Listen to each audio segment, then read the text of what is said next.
पुण्यशालियों, भगवान नेमनाथ भगवान के चरणों में नमस्कार। गिरनार मंडन श्री नेमनाथ परमात्मा हम सभी के कल्याण के लिए है। हमारे विचलित मन को स्थिर करने में बड़े सहायक हैं। उन परमात्मा को नमन करके अपन आगे की बात प्रारंभ करते हैं। श्रवण भगवान महावीर स्वामी के मुखारविंद से श्रवण कराया जाने वाला आगम, अंतिम देशना परमात्मा की वो उत्तराध्ययन नाम का आगम, उसका द्वितीय परिचय नाम का अध्ययन, और परिचय अध्ययन के अंदर दो प्रकार के परिचयों की हमने कल बात करी थी। एक शय्या परिचय की बात करी थी और उसके पूर्व में हम लोगों ने चर्या परिचय, स्त्री परिचय, चर्या परिचय, निषिद्धा परिचय और शय्या परिचय, इन परिचयों के बारे में कुछ चर्चाएं की थी। कल कुछ दान की भी बात करी थी। आज एक आक्रोश परिचय नाम का परिचय है। वो परिचय के बारे में थोड़ा हमको चिंतन करना है। आक्रोश शब्द का अर्थ है आक्रोश। आक्रोश का मतलब होता है क्रोध, गुस्सा, अपशब्दों का इस्तेमाल करना, कुछ तो भी बोलना, भड़क जाना, विचलित हो जाना, अनाप शनाप बकवास करना, उसका नाम है आक्रोश परिचय। साधु भगवंतों को और कोई परिचय कोई करे या न करे, लेकिन ये आक्रोश नाम का परिचय जरूर सहन करना पड़ता है। और आक्रोश परिचय का मतलब होता है कि गुरु भगवंत के सामने आकर के वाद विवाद करना, झगड़ा करना। आपको समझ नहीं पड़ती, आपको ऐसा नहीं होता, आपको वैसा नहीं होता, आपने ये बोला था, आपने ऐसा क्यों नहीं करा, वैसा क्यों नहीं करा, ये क्यों नहीं करा, वो क्यों नहीं करा। ये परंपरा से चला आ रहा है। श्रवण भगवान महावीर स्वामी को भी ग्वालों ने आक्रोश परिचय दिया था, लेकिन वो तो प्रशांत मूर्ति थे, उन्होंने कभी उसका प्रत्युत्तर नहीं दिया। साधुओं को भी इस प्रकार से कोई व्यक्ति अगर अपशब्द बोले, उनकी निंदा करे, उनके अवगुण गाए, उनके दोष गाए, तो भी क्या नहीं करना चाहिए, उसका प्रतिकार नहीं करना चाहिए, उसकी भूमिका नहीं बनानी चाहिए। किसने क्या बोला है इस विषय में कोई भी प्रकार की लंबी बातचीत नहीं करनी चाहिए। ऐसा श्रवण भगवान महावीर स्वामी ने अको सेज्जा परो भिक्कुम न तेसिम पड़ी संजले। हे आत्मन, कोई व्यक्ति तेरे को अपशब्द बोलता है, कोई व्यक्ति तेरी निंदा करता है, कोई व्यक्ति तेरी टीका करता है, तो भी तेरे को कोई प्रत्युत्तर नहीं देना है, कोई खुलासा नहीं करना है, कोई जवाब नहीं देना है। याद रख लो, आपने एक जवाब दिया, वो सामने वाला व्यक्ति 10 आपको क्या करेगा, आपके ऊपर आरोप लगाएगा। शास्त्र ये बोल रहा है, जो बोल रहा है उसको बोलने दो। अको फेज परो भिक्कुम न तेफिम पड़ी फंजो फरीफो होई बालाणम तम्मा भिक्कु न फंजले। किसी भी प्रकार के व्यक्ति के ऊपर क्रोध नहीं करना है, उसको प्रत्युत्तर नहीं देना है, उसको जवाब नहीं देना है और उसका प्रतिकार नहीं करना है। ये बात बरसों तक गुरुदेव ने मुझे समझाई, लेकिन मुझे कभी समझ ना आई। कोई एक बोलता तो मैं 4 जवाब देता, लेकिन गुरुदेव की वो जो बात है, शायद वो जब तक थे तब तक उसको समझ में ना आई, लेकिन शायद उनके जाने के बाद अच्छे से समझ में आ गई। सव्वे जीवा कमवफ 14 राज भवंत। कोई व्यक्ति अगर हमारे बारे में गलत बोल रहा है, कोई मार्ग से भुला हुआ व्यक्ति पत्थर मार रहा है, कंकर फेंक रहा है, उसको थोड़ा सा समझाने का प्रयास करो। अपशब्द बोल रहा है, उसको शांत होने का प्रयास करो।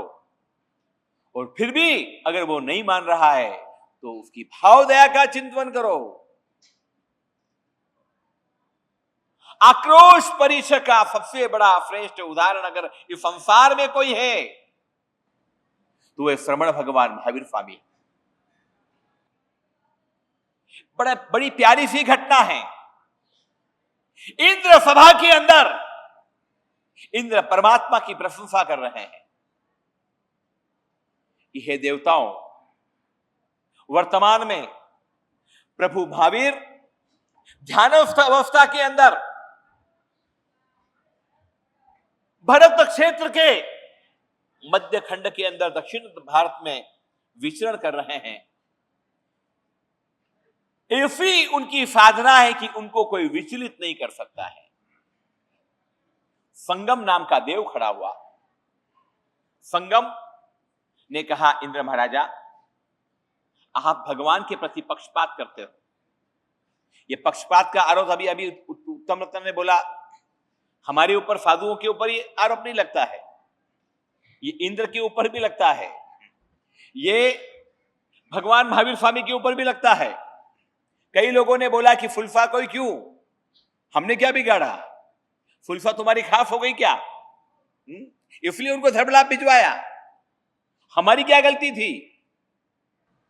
तो ये आक्रोश पर सबको बर्दाश्त करना पड़ता है। लेकिन संगम ने पक्षपात का आरोप लगाते हुए कहा कि मनुष्य व्यक्ति, उसकी औकात क्या है, मैं जाता हूं, अभी विचलित करके आता हूं। 6 महीने तक परमात्मा को उपसर्ग किए,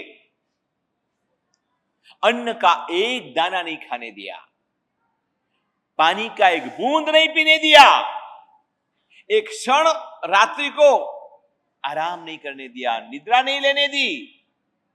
और फिर भी परमात्मा प्रसन्नता में है, एकदम आनंद में है, खुशी में है, मौज में है। संगम हार गया। एक रात में 20 महाउपसर्ग उसने किए, फिर भी वो हार गया। वो जा रहा है। एक बात बताओ, आप जीतते हो तो रोते हो या हारते हो तो रोते हो? अरे बोलो तो सही। मुनाफा होता है तो हंसते हो या मुनाफा होते हो तो रोते हो? रोते कब हो? जब आपकी हार होती है, जब आप पराजित होते हो। आज दिन तक कभी सुनाया आपने जीतने वाला कभी रोया? बताओ, संगम हारा या महावीर हारे? हारा कौन? एक बार तो बोलो, कौन हारा? संगम हारा। जीते कौन? रोना किसको चाहिए? संगम को रोना चाहिए कि महावीर को रोना चाहिए? संगम को रोना चाहिए। लेकिन रो कौन रहे हैं? इतिहास ऐसा कहता है कि परमात्मा के जन्म के समय भी परमात्मा के आंख में आंसू नहीं आए। अरे कान में से खीले ठोके तब भी आंसू नहीं आए। अरे जब कान में से खीले निकाले तब चीख आई, आंसू नहीं आए। पहली बार, एक बार जीवन में, पहली और आखिरी बार, एक बार आंसू परमात्मा की आंखों में से टपके। क्यों आए आंसू? आंसू क्यों आए? वो हार गया, वो चला गया, वो पराजित हो गया। 6 महीने की कठोर परीक्षा के बाद में वो हार गए, वो भाग गया मैदान छोड़ करके।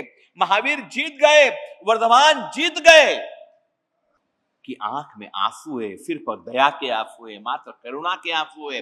वो आंसू इस बात के सबूत थे कि मेरे संपर्क में आने के बाद ये आत्मा क्या कर रहा है? ये आत्मा मेरे संपर्क में आने के बाद में डूब रहा है। मेरे निमित्त से इसने इतने सारे कर्मों का बंद किया, इतने सारे पापों का बंद किया। हो, इसका होगा क्या? अरे एक बार तो बोलो, सच्चा तो बोलो, क्या होगा? हाँ जी, दुखी होंगे या सुखी होंगे? बड़ा कंफ्यूजन वाला सवाल है। बोलो तो सही, क्या होंगे? सुखी होंगे या दुखी होंगे? हाँ जी, दुखी होंगे। भाई आप तो पुण्यशाली आत्मा हो भाई। हाँ जी, हाँ, मुझे लग रहा है कि आपका गलत स्थान पर जन्म हो गया। आपको महाविद्या क्षेत्र में पैदा होना था।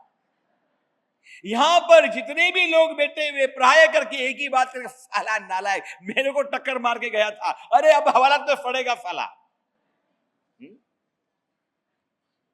होगा क्या, क्या सोचोगे? साधु ऐसा नहीं सोचे, साधु ऐसा कभी नहीं बोले,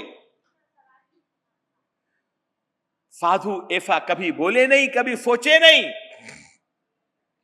संगम जा रहा है और महावीर रो रहे हैं कि ओ हो अब ये सहन करेगा, दुख दर्द निवारेगा, ये खूब कर्मों को भोगेगा, बेचारा इसका क्या होगा, मैं इसके पाप में निमित्त बना, अरे मेरी वजह से ये दुखी बनेगा। करुणता की उत्कृष्ट पराकाष्ठा, इससे बड़ी करुणा कुछ नहीं हो सकती है। इसीलिए महावीर करुणा मूर्ति थे, इसीलिए परमात्मा करुणा के अवतार थे। और वही बात परमात्मा ने कही है, हे भिक्षुक, हे साधु, हे मुनि, तू शांत बन। कोई तुझे अपशब्द बोले तू स्थिर बन जा, कोई तेरे बारे में गलत बोले शांत हो जा, प्रत्युत्तर मत दे, जवाब मत दे। और उसके बाद 13वें नंबर का परिचय है वध परिचय। कोई लाठी मारे, कोई लकड़ी से मारे, कोई समाप्त कर दे, मार डाले, और फिर भी वो अपनी प्रसन्नता को न खोए, वो अपने आत्म प्रसन्नता में उसमें परिवर्तन न करे। गाली तो आप सुन लोगे, चाटा खा लोगे,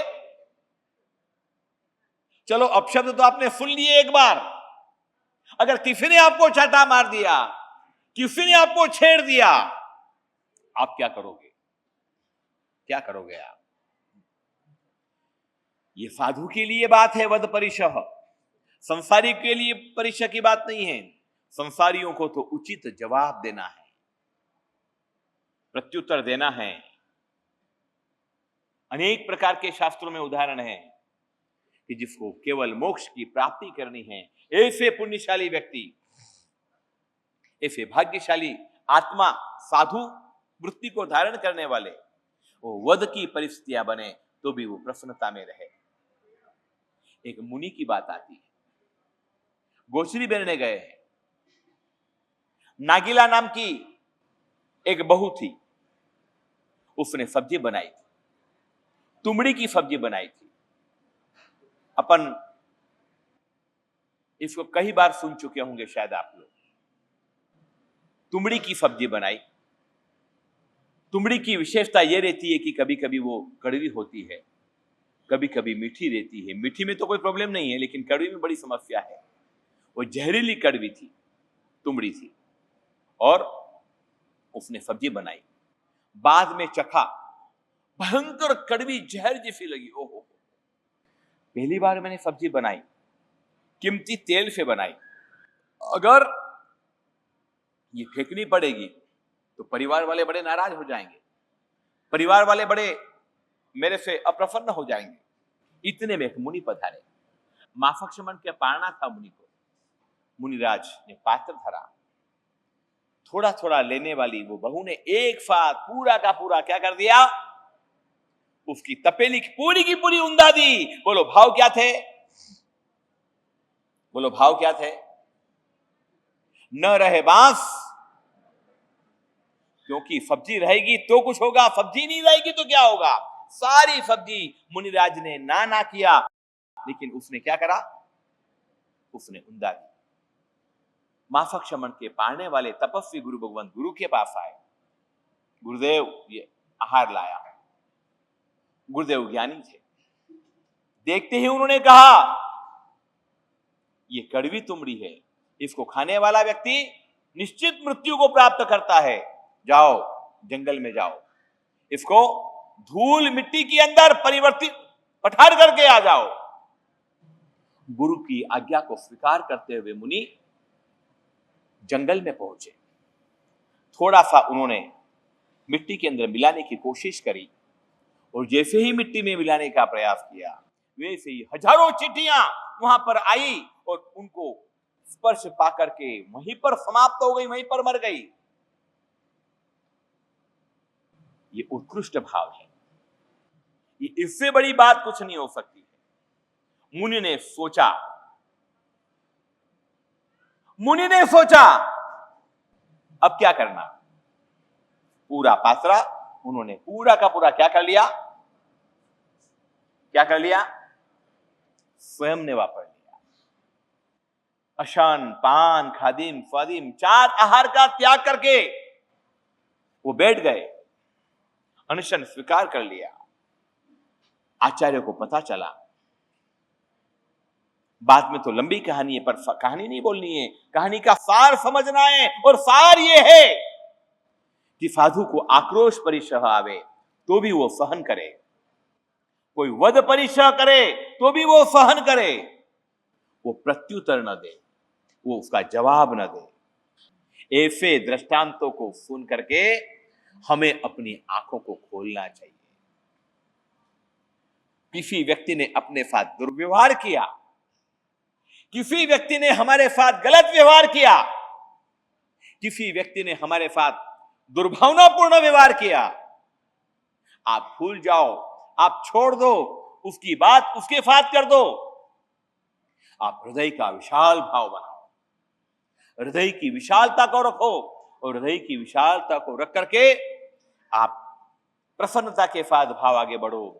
आपकी जरूर सद्गति होगी। अगर मन के अंदर कलुषित भाव रहे, अगर मन के अंदर दुर्भावना रही, तो जिंदगी के अंदर कभी भी आपके सद्भाव नहीं रहेंगे। दिन में कितना गलत सोचते हो, बोलो? कितनी बार गालियां बकते हो मन के अंदर? कितनी बार गुस्सा करते हो? कितनी बार लोगों का किडनैपिंग करते हो? कितनी बार लोगों को किलिंग करने की बात सोचते हो? झापट मार दो साले को, टांग तोड़ दूं, पैर तोड़ दूं, हाथ तोड़ दूं, गला दबा दूं। याद रख लो, ये मन के पाप हैं, ये मन के दोष हैं। इन मन के दोषों को शांत करो। प्रेम से पूछो, भाई क्या हुआ? ज्यादा डांटो मत, बार बार गुस्सा मत करो, बार बार केतली गर्म मत करो चाय की, बार बार अपशब्दों का इस्तेमाल मत करो। याद रख लो, तुम जितना गुस्सा ज्यादा करोगे उतने तुम्हारी इज्जत कम होगी, उतनी तुम्हारी वैल्यू कम होगी।